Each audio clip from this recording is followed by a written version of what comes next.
Tapos si Eve, ginising si Adam, siguro katatapos lang, kumain ka rin.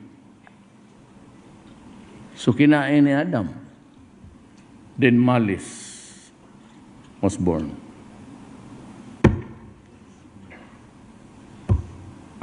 Who is this stupid God? Stupido talaga itong putang akong ganun.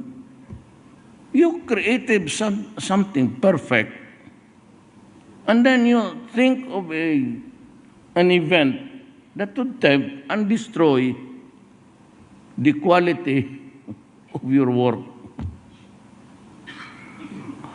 How can you rationalize a God? Maniwala. Maniwala ka? Kaya nga sabi ko, maniwala niyang. So tayo ngayon, all of us are born with an original sin. Ang original sin, ano man yan? Was it the first kiss? O what was the seed? Bakit original? Nasa womb ka pa, may kasalanan ka na.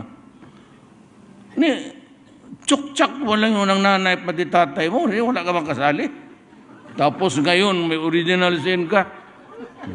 Tanginang klase. Anong klaseng reliyon yan?